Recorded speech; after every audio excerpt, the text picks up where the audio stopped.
The Godfather casting, especially for the character of Vito Corleone, was difficult because he was meant to be an older, really Italian-American person because the story was set in New York. And it's hard to find a 60-year-old newcomer who hasn't already distinguished themselves. And so when we looked at the various actors who could play the part, there really weren't any that we felt had the charisma or the mystery that could do it. So I concluded, who are the two greatest actors in the world, or the three greatest actors in the world who are vaguely the age to play it? And we concluded, well, there was Laurence Olivier and there was Marlon Brando. Laurence Olivier was British with a British accent and was actually quite ill. Marlon Brando was only 47, but Marlon Brando had another problem. Hey,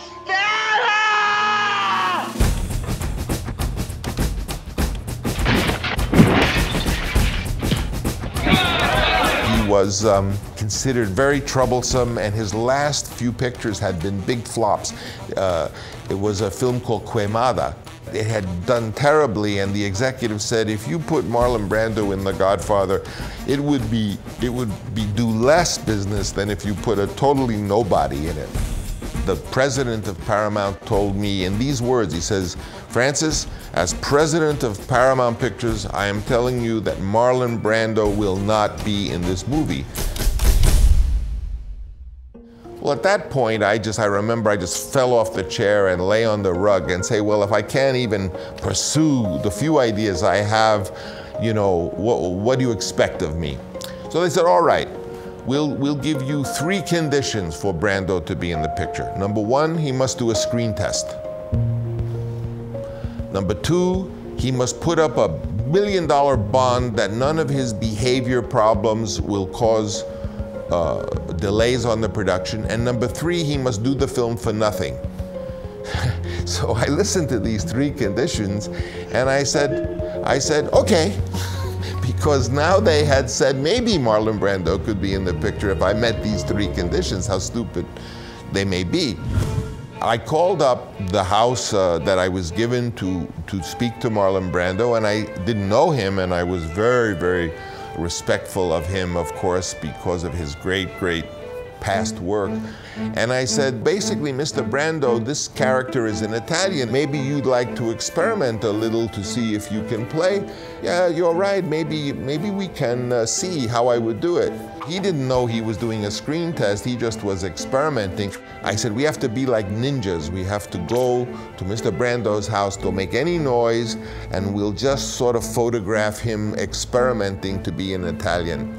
So we arrived very early in the morning and no one said a word. I had brought little dishes of Italian cheese, little Italian cigars, little pepperoncini or little sausages, little things I just put around in his house. Didn't say a word about it.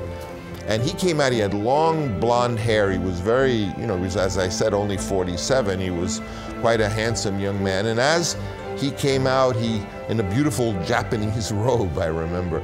He came out and he took his long hair and he kind of put it up behind his head and pinned it in, and he got some shoe polish and he started to make it black and kind of do that. And then he put a white shirt on, and I remember he took the white shirt and he was taking his collar, interesting about little seeds of a character, and he started to bend the end of the collar and he said, those Italian guys, the collar is always bent. And he even said, oh, maybe his voice should be very hoarse because he's shot in the story in the throat. He was talking like this. Like that, not saying anything. And meanwhile, we were photographing this. So he reached down and took a little of the cheese and nibbled, and he took the little cigar and he didn't light it, but he kept going. He even took some Kleenex and he put it into his mouth and said, you know, and he said, those guys look like bulldogs. And it was a miracle because the character was growing out of this.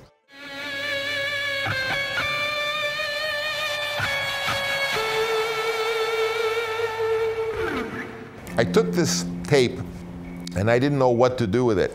So rather than show it to the president of Paramount Pictures, I decided to go to New York and show it to the chairman and the owner of Paramount, who was named Charlie Bluhdorn, who was an interesting person. You should read about him. And he had a company called Gulf and Western. It was the first conglomerate, and one of the companies he owned was Paramount. I'm going to make him an offer he can't refuse. So I went to his office in New York, and I set up this tape in a conference room right outside where Mr. Bluhdorn's office was, and I knocked on the door. Charlie Bluhdorn comes out and he recognized me. "Oh, Francis, what can I do?" I said, "Well, look at this." And I turned on the tape recorder, and there is Marlon Brando with this long blonde hair rolling it up. And Charlie Bluhdorn said, "No, no, absolutely not. Marlon Brando, ah." And as he watched and saw this transformation, he said, "That's incredible. That's incredible."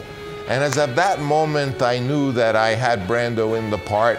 And of course, they didn't make him do a bond for his behavior, and they didn't pay him very much. But in fact, he got the part, and of course, Brando, to this day, is thought of for that role.